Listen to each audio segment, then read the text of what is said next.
If you're ready to take your destiny into your own hands, you've come to the right place. This is The Bulletproof Entrepreneur, featuring interviews with the most exciting and amazing entrepreneurs. Here's your host, Chi Odogu. Hey everyone, thanks for tuning into the show today. If you love what you hear on today's episode of the podcast, go to iTunes and leave a review and a comment. It helps other great listeners like yourself find the show. And of course, you can always find more episodes of the Bulletproof Entrepreneur podcast at www.odogwu.com. And without further ado, on with the show. Hey everyone, welcome to the show. I have a great guest on the line today. I'm talking with Dr. Jodie Foster. Jody is a clinical professor of psychiatry at the Perelman School of Medicine at the University of Pennsylvania. She's the vice chair of clinical operations in the Department of Psychiatry, as well as the chair of the Department of Psychiatry at the Penn Hospital in Philly, Pennsylvania. She obtained an MBA with a special concentration in finance from the Wharton School at the University of Pennsylvania, and she's written a new book titled The Schmuck in My Office, How to Deal Effectively with Difficult People at Work. Now, I'm pleased to have Jody on the show to come tell us a little bit about herself, her background, and of course, this new interesting book called The Schmuck in My Office, which I'm sure you all have experienced that one. So Jody, welcome to the show. Thank you so much for having me. All right, Jody, I gave everyone a little bit about your background. Just tell us a little bit about yourself, because you're a highly accomplished individual. You're a doctor as well as an MBA, and both your degrees, or all your degrees, are from a fantastic school like Penn. So tell us a little bit about yourself and your background. So I've been in the Penn health system for 28 years. And in, I guess, 1998, I decided that maybe I wanted to do something different. I went to Wharton to get a degree in finance. And interestingly, what I discovered when I got there was that probably the best thing I could do for the business world. In 1998, I decided to go back to business school, get a finance degree, and see if there were some other opportunities for me, perhaps out of medicine. But I pretty quickly discovered that the best thing I could do would be to, in fact, stay in medicine, because within a few days of getting to Wharton, it became pretty evident that I was a commodity to the class, and that everybody started coming to talk to me about their problem coworkers and interesting stories that they had at home or with friends, with spouses, with their kids. And everybody just really wanted to know my opinion on why the people around them were behaving the way they were. Wow, because of your psychiatric background? Exactly. So I figured that, wow, there's a niche here where the business world could really benefit from just understanding a little bit more about the people around them. So I went back to Penn Medicine and stayed around, had a few promotions. As you mentioned, now the vice chair of all of the entities of the health system. But I also was asked to develop a program to intervene with doctors who were having interpersonal problems. And this turned out to be such an active program that we started to offer it publicly and to do it in other industries. And that's kind of how I got asked to write this book. Wow, that's very interesting. So I want to ask you a few questions concerning your experience at the business school, because in business, I know a lot of people that were in Wharton, which you were most likely high performance. They must have worked on Wall Street or somewhere else, but basically they are at the top of their game, whether it's in their career or mentally or physically.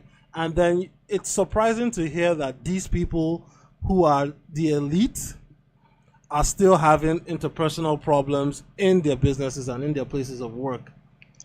Well, so that's the thing, and that's why, lucky for me, it is something that I can help with, because, as adept as we may be as at the tangibles of our jobs, people are always having relationships with other people, and conflict comes in endless shapes and sizes. And if you put any two people together in any situation, you have the potential to have conflict, and people are, in general, not so great at managing that. Wow. So this program you created, it was for doctors, and then how did you apply it to the business world to see how it would play in the business world before the inspiration to write the book came?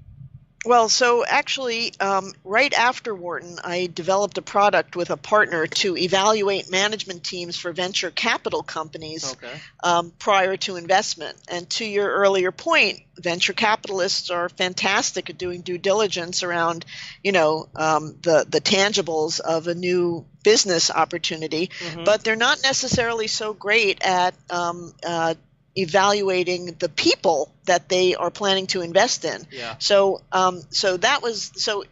it was actually initially applied to the business world, and then got tailored to the medical world when a medical agency called the Joint Commission on Accreditation of Hospitals put out a statement that said that disruptive physician behavior is a patient quality and safety issue, and made it such that all hospitals and health systems had to figure out how to intervene with doctors who were having trouble.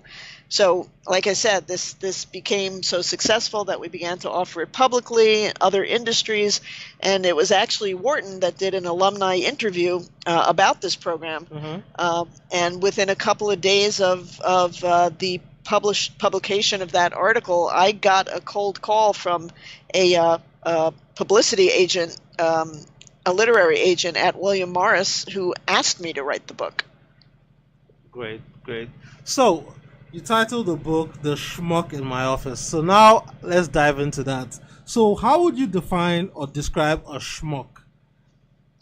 So, the word schmuck is obviously, akin to a jerk, or just someone who really vexes us or upsets us. So there's really no specific or set definition of what a schmuck is. And it becomes especially complicated because you and I might be sitting right next to each other and interacting with the same person, and I might think that person's a schmuck, and you might think that person's great. So it's a very, personal, culturally based. I mean, office culturally based, and interpersonal idiosyncrasy as to what people consider schmucky or jerkish behavior. But the thing is that when somebody does behave badly, we generally don't kind of call them out on it, and we just hope that they're not going to do it again. And when they do it again, because they don't know they're doing anything wrong, so they just keep doing it, eventually we just get so frustrated that we label people. You give them these negative labels.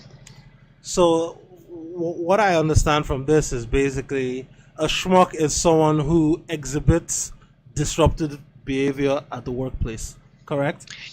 Yeah, but again, the disruptive behavior is also, it's obvious if I'm coming into work and I'm screaming at you and I'm calling you names, or I'm throwing furniture around, or I'm punching you in the face. Obviously that's disruptive behavior. But then sometimes there's just, insidious passive-aggressive disruptive behavior that's so hard to put your finger on that sometimes you don't even know it's happening to you. Yeah. So it comes in many shapes and sizes. Yeah. And I think it's especially difficult if it's coming from a superior also, because when I used to work in consulting in New York, I had some fellow associates of mine who used to always complain about working a particular senior or a manager, and just because of the way that person was treating them, most of them, usually 90% of the time, refused to do work with that person, even though they were subordinate, just because it was too difficult to work with that person.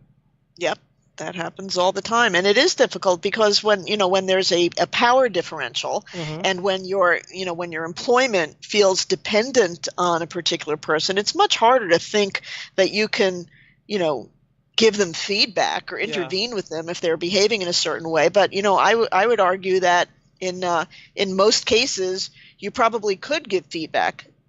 Interestingly, the research shows that this research was done with physicians, but that when a physician is confronted with his or her bad behavior, quote unquote, in something like 70-80% of the cases, they had no idea that their behavior was being perceived that way. They're horrified and they self-correct. So when we just assume that someone is a jerk and is never going to change, we also don't give them the chance to do better, even if it's a boss. But I know that when it comes to giving feedback, usually the brunt of the feedback comes from the superior's side, so to speak. So I'm just doing devil's advocate here. So it could just basically be that, the person may be a schmuck, but because that person is superior and the subordinate doesn't have their feedback is not really given so much weight, the tendency is that the schmuck's feedback is going to be the one that is taken when it comes time for annual review. The schmuck's feedback. What do you mean? What do you mean? The superior that's causing the disruptive behavior. If two, like a superior and a subordinate, are working together, it's the superior's feedback that usually has more weight when it comes time for annual review. Absolutely. So the subordinate may have the opportunity to give that feedback, but chances are that it might not be weighed as heavy, unless of course it's a group thing and everybody is generally complaining about it. But usually in a workplace, people tend to try to just sweep it under the rug and just go along and try not to make waves in the office. So, I think that each situation is different. So let's say you have a boss who, doesn't like something you did and yells at you and says you did it wrong and maybe even calls you an idiot or something in front of your peers. And that makes you feel horrible, and it makes you not want to go to work the next day. It makes you, think about whether you even want to be in this job. And, I would argue that it's completely reasonable to go back to that person, even if it's your boss, and say, okay, I understand that you didn't like the way I did that and that you wanted to give me feedback about it. But to do it in expletives and to do it in front of my peers was really humiliating for me, and it's making me feel really bad about this job.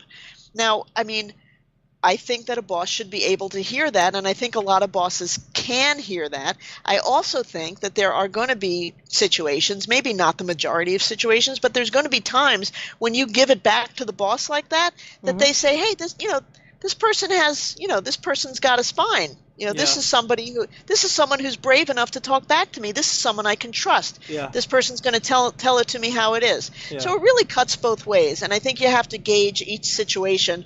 You're right. There are some where you absolutely, if you give feedback to the boss, you're sunk. And in those situations, you have to decide whether you're going to go above his or her head or go to human resources, or whether you just need to not be in that job. Yeah. And what you just said just now just reminded me of something I read. I think it was in Michael Jordan's biography, where he was talking about a particular game he was playing, and I think his teammate Steve Kerr. So Jordan was about to rag on him and bully him, and because this guy was very little, that day surprisingly he just snapped and gave Jordan a punch in the face, and from that day on, Michael Jordan respected him and always shot the ball to him to play. That was when they were in their prime in the game. So I just remember that, when you stand up to people that are being difficult to you, sometimes you could actually get the upper hand in that situation. Absolutely. Absolutely. So what are some characteristics of difficult workplace personalities? I know you told me earlier before we started the conversation that there are 10 types.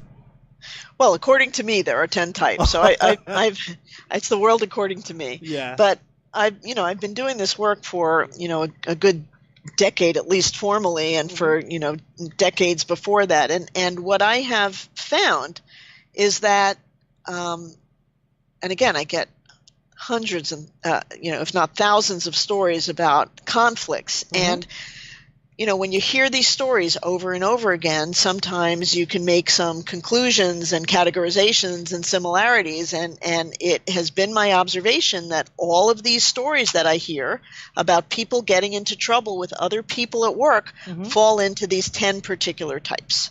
And these people are not psychiatrically ill. They're not disordered. These are people who are just bringing their personalities to work with them. And, maybe that personality isn't great in a particular culture or a particular team, but it probably works for them at home or with their friends. So they don't necessarily know that it's going to rub up against the culture. And they get into trouble. But like I said, from my experience, all the stories boil down to these 10 types of people. All right, so tell us a little bit about the 10 types, and then we'll dig into each one. And now you mentioned something here, which is the person's personality might not be great in a particular culture. So I would want to follow up after we talk about the types, about the personality and culture clash, and also things like, having people from different cultures and different countries having workplace conflict, because now the world is a melting pot. We have people from all over the world working together. So what is culturally acceptable in one person's reality is not the same in another person's reality. Precisely, right. So I'll just give you a sentence or so on each of them. So the first one is Narcissus, and that's pretty self-explanatory. This is the sort of egotistical, condescending, self-inflating person who just fills the room with his or her ego, takes credit for your work, cuts you off, always redirects the conversation to him or herself. The Venus flytrap is a very, very seductive character who draws you in, makes you want to spend time with them, puts you on a pedestal, makes you feel great, really intense. But what you don't know up front is that there is a significant underbelly to this person's personality, and at some point that overvaluation of you flips to a devaluation. Wow. And as much as they were positive, now they're negative. And these people can be, very scary and very edgy, and people in the office tend to walk on eggshells around them for fear of setting them off. Mm-hmm. The third character is the Swindler, and this is somebody who is a rule breaker, in its most extreme forms. This might be someone who's involved in criminal behavior, but, a good example of a swindler might be like a Bernie Madoff, mm-hmm. where, someone is people think that this person is a friend and taking care of them, and then they find out that all along he was, screwing them over and knew it while he was having these relationships. The fourth character is the Bean Counter. The Bean Counter is the obsessive, controlling micromanager who kind of can't see the forest for the trees and can really torture you with getting stuck in the details and mm-hmm. inability to make decisions. The Distracted is the person who has a ton of trouble with time management, like a nutty professor type. Mm. So they can't close the deal, they can't get the job done. You go into their office and it's piled with crazy papers all over the place, looks like a tornado hit it. These people don't necessarily have so much interpersonal conflict as the fact that people get really angry at them for not completing the work they need from them. The Robotic type is someone we might colloquially say falls on the spectrum, quote unquote, and this is someone who has a lot of trouble with the nuance of interpersonal interactions, and it just really doesn't understand social cues. And these individuals tend to be pretty rigid, and if things don't go in their rigidly prescribed way, they can sometimes have tantrums and really fly off, but people really just don't understand them because they, like I said, they just don't know how to interact. Yeah. The next character is called the Eccentric, and this is someone who, plainly put, is just kind of weird. Somebody who has odd or magical beliefs. And again, they don't necessarily have so much interpersonal problems, but they can definitely raise eyebrows in the office and cause some stir. The Suspicious is a sort of the paranoid or conspiratorial character type where, everything that's going on is woven into a theory of persecution and very potentially scary people. Mr. Hyde is somebody who's struggling with an addiction. So, you hired Dr. Jekyll, but all of a sudden you have Mr. Hyde. And this is generally characterized by someone who has a really erratic presentation. Like one day they might be a certain way, the next day another, or a period of time they might be one way and then another. And again, this is the influence potentially of substances, which can mask or mirror just about any disorder. Yeah. And then the last character I call the Lost, which is a particularly tragic character of somebody who's having cognitive decline, maybe beginning to not be able to function at work with what was their previous level of intelligence. So perhaps somebody who's, significantly older and has been in a job for a long time and now is beginning to evidence some symptoms of dementia or something like that. So those are the 10 types. Okay. Wow, that's very extensive. So I guess my question now is this. So given the 10 types that you just mentioned, I'm sure there are other types, or these types are sometimes hybrid. So yes, the question now is, how do you spot the schmuck? And if you can't spot the schmuck, does that mean you are the schmuck in the office? That's a very good question. Well, if you're not spotting the schmuck, then maybe you are not having interpersonal problems. Maybe you're in a good team and a good setting and a good culture, and and things are okay. Or maybe when you have conflicts, maybe you're in the kind of setting or company where it's sort of psychologically safe to go up and say, hey, I don't like what you just did, or when you do this, it's hard for me. And so maybe people never rise to the level of schmuck. So it could be a perfectly normal situation. But to your other point, you're absolutely right.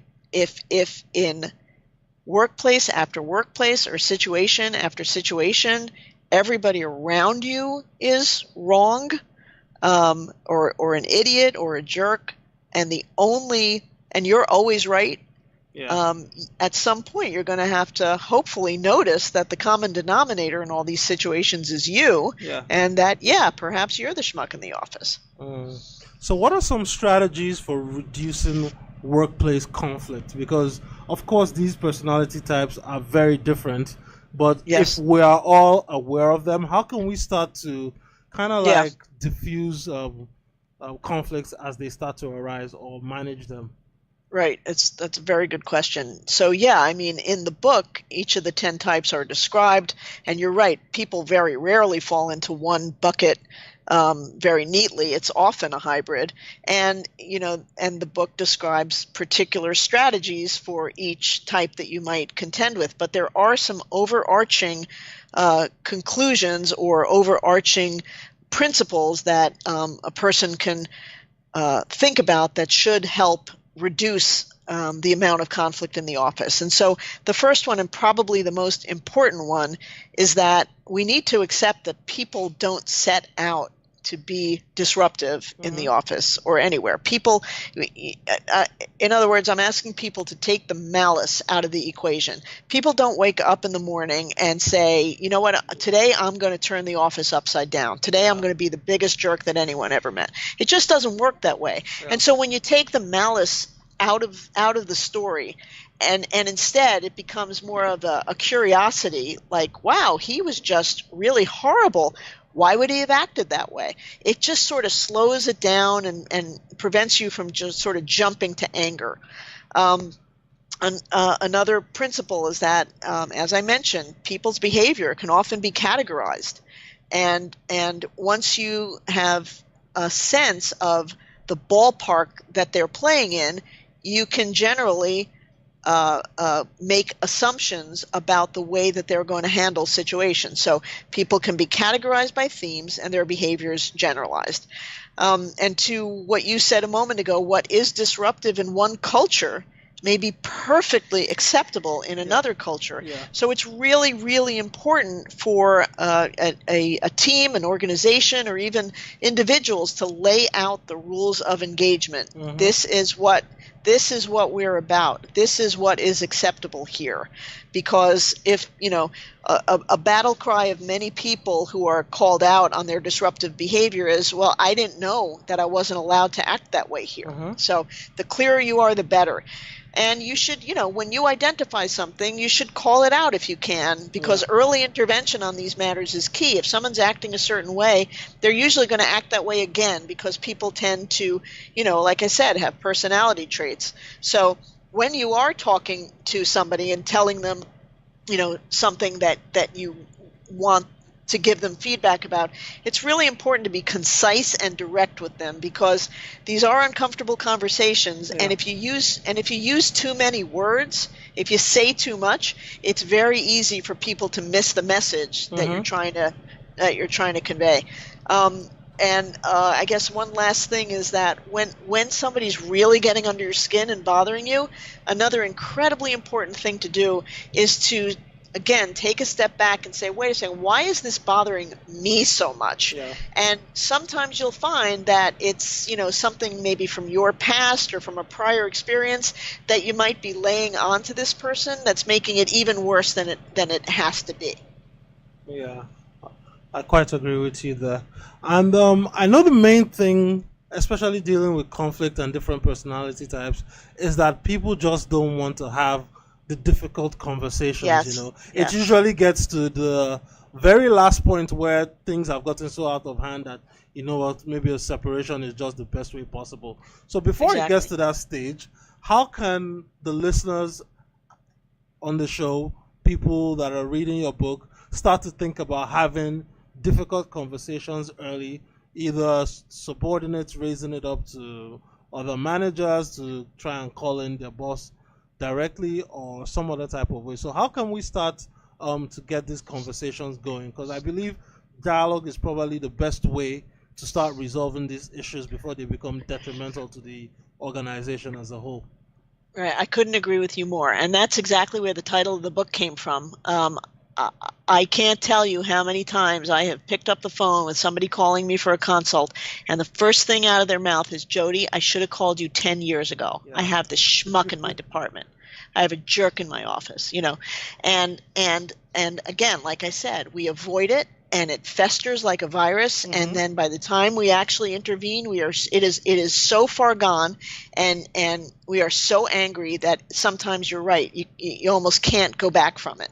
So it is absolutely true that the earlier we can intervene in some way, or the earlier we can figure it out and call it out so that we can figure out how to strategize around how to get along with these people or how to help them make change, mm-hmm. the better it's going to be. Because again, so many of these people, when you actually talk to them about their behavior, they're going to say, wait a second, I've been working with you for 30 years and you never said this to me. Yeah. And, so the thing is that, like you said, difficult conversations are difficult for people. People are afraid that they're going to be retaliated against, or it's not going to go anywhere, or that they're going to lose their jobs, or whatever it is. So it's not that I'm asking people to barrel into their boss's office and say, hey, you're a real jerk and this is what you're doing. What I am saying, though, is that we're each responsible for 50% of the relationship that we have with another person. And, even if all you do is figure out where your comfort zone is and just try to inch it along a little bit and mm-hmm. do just one extra thing to let someone know that their behavior is bothering you, yeah. that you otherwise wouldn't have done. Well, again, it may not have a tremendous impact in that moment or at all, but at least you've gotten some of it off your chest, and yeah. even that is therapeutic. Very interesting. And now, one angle I want to look at that causes major conflict in the workplace is the generational issues. You work the workplace right now, I think 45% or so is filled with millennials, and then you have baby boomers starting to retire, and I believe it's Gen X or Gen Y. So those relationships, how can you deal with conflicts that arise as a result of intergenerational differences? Yeah, with respect to these characters that you've mentioned of a schmuck. Yeah, I get a lot of questions about millennials because, again, the older among us are very vexed by, some of their outlook. The thing about this is that, when something is aberrant, it's aberrant because it's going against a cultural norm. Mm-hmm. And at this point, the millennial culture has become the cultural norm for this group of people. Yeah. So, again, as a psychiatrist, I'm going to be concerned about and looking for the person who is acting counter to the cultural norm. And so, a young person who's acting like a millennial is doing what they do. So the conflict comes and, the older person says, when I was coming up, this is how we did it. And the younger person is saying, well, I don't care. This is how I need it now. And so, I don't know that necessarily falls into the same category as the individual schmuck in my office. It's a larger generational, cultural question. Yeah. And so, I certainly don't have the power to change a generation or to, get a millennial to start to see things from my perspective. It's a lot harder than somebody who is individually acting in an aberrant way. Yeah. And speaking of acting in an aberrant way, now this is bordering on, mental illness and disorder. So if, for example, someone is showing like clinical symptoms of mental challenges, are there ways where co-workers can step in and kind of raise that question in a very discreet way to let the person know that, look, your behavior is not necessarily proper, so maybe could you see a doctor or talk to someone about how you're behaving? Because sometimes it may just be the person may be having personal issues and they start acting out, or it could just be like a mental condition. So how does one approach it? You have to be extremely careful because if and when you approach somebody who has a real illness, then you are at times butting up against American with Disabilities Act laws. Yeah. So it's, I can't go up to someone and say, hey, you look like you have a major depression and I think you should go see a doctor about that. You really can't do that. And you certainly can't mandate people to it. I will tell you that people with true mental illness are the absolute rarity. I mean, in all the consults that I've done, in all of them, I would say that, maybe, less than 10 have had mental illness that I have had to refer for that kind of intervention. So I think when someone is, what you have to sort of focus on is if someone is evidencing truly significantly aberrant behavior that makes you wonder about a mental illness and it's an important they're not able to function at work. Well, at that point, you might be able to go to human resources and say, I don't think this person is safe or able. And that's when you get into the whole field of independent medical evaluations and fitness for duty evaluations and things like that. But that should always be done in concert with, human resources or even the general counsel's office. That's tricky territory because of the ADA. Yeah, no, that's very good. I just wanted to know because I know people could actually either gossip behind someone's back and allude to the fact that there's something there when there actually isn't anything there. So I just wanted you to bring that to light.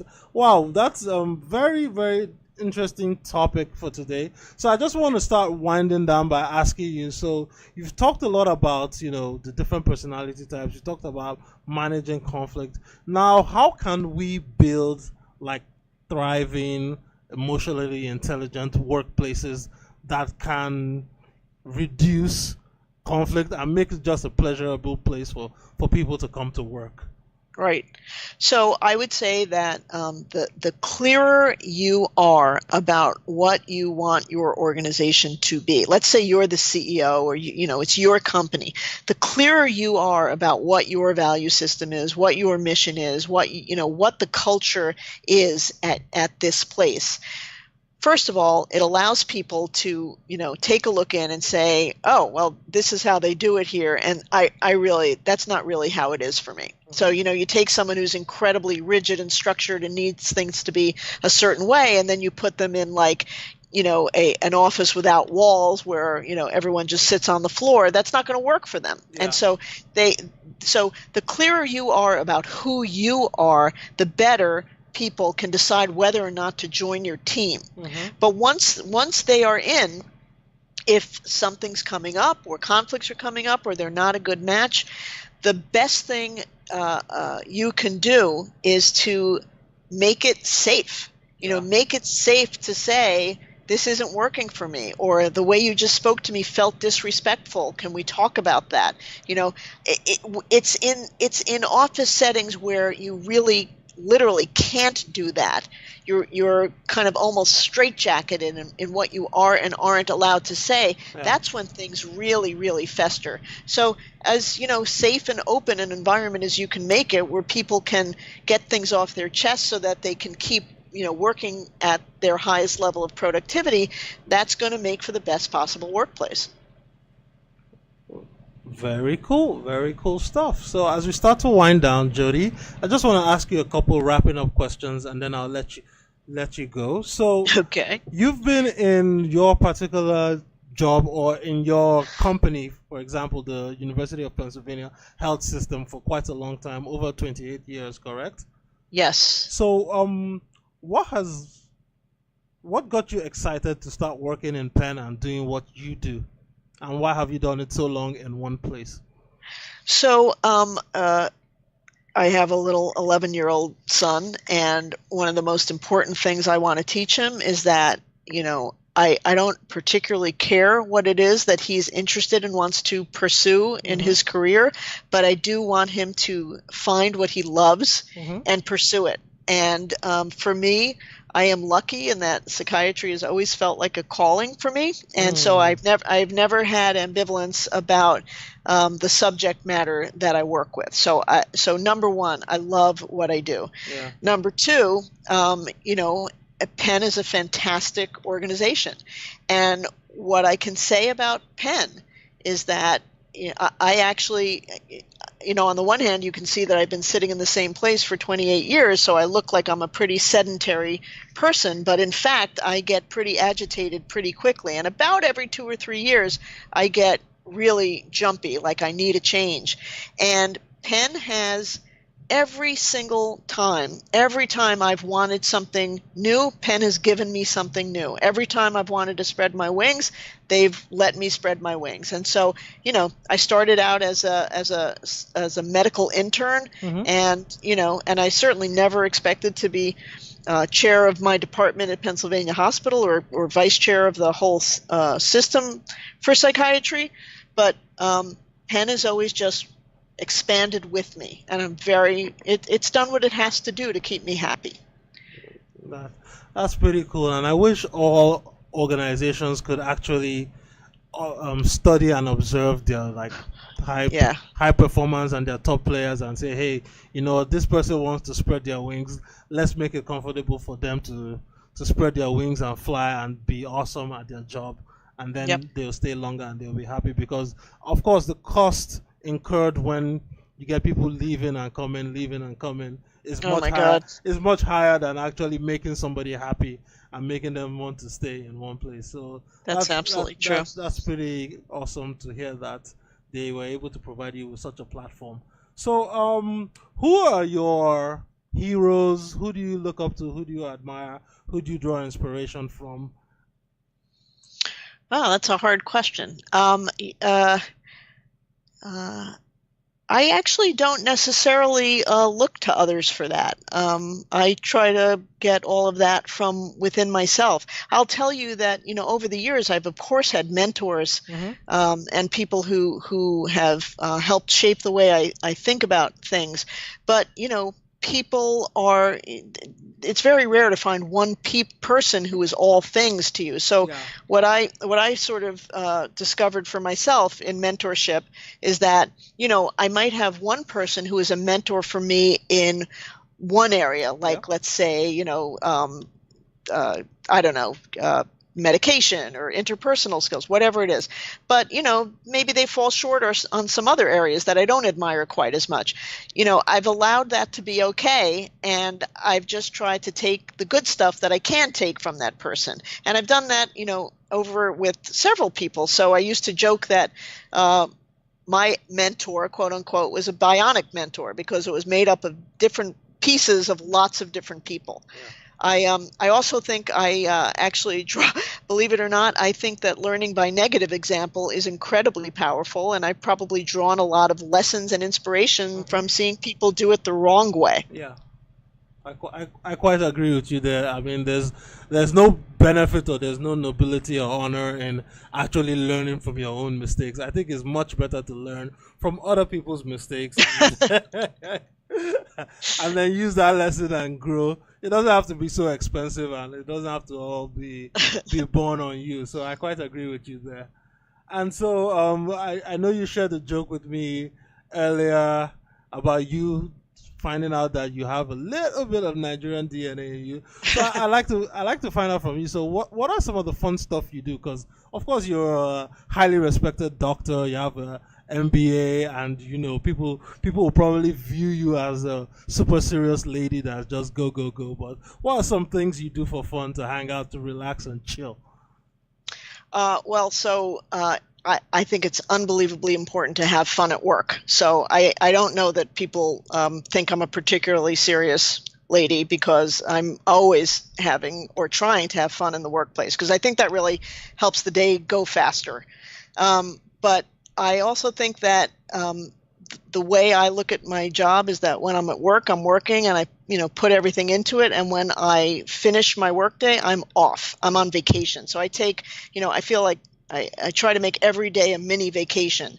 And then, of course, having a little son, there's nothing that I've ever seen that's brought, more joy or happiness or pride or levity than having a little boy or a little kid around. So that's been probably the greatest achievement of my whole life, is having my little boy. That's fantastic. And with that said, Jody, we've reached the end of the show. So where can people find you, learn more about you and the work that you do? And of course, where can they find the book and buy the book? So the book's available on all major booksellers, but for, I guess, a one-stop shop, they can go to our webpage at www.schmuckinmyoffice.com, and they can link to buying the book from there. And I'm going to list the schmuck in my office in the show notes. So what about you personally? Are you on any of the social media platforms? Facebook, Twitter, LinkedIn? Do you Instagram or Snap? Well, it's kind of a funny answer. For most of my career, I've run locked, primarily psychotic inpatient units, and for that reason, I am on absolutely no social media whatsoever, because I've had a few stalking incidents in my career. So, wow, that's an interesting piece of information. It's my absolute favorite population, but obviously, there are limits. Yeah. Cool. Well, with that said, we've reached the end of the show. I really want to thank you for coming to share your story, to share your thoughts about the book, and of course to teach us how to have better workplace relationships. Well, thank you so much for having me. Thank you. Hey everyone, thanks for tuning into the show today. If you love what you hear on today's episode of the podcast, go to iTunes and leave a review and a comment. It helps other great listeners like yourself find the show. And of course, you can always find more episodes of the Bulletproof Entrepreneur Podcast at www.odogwu.com.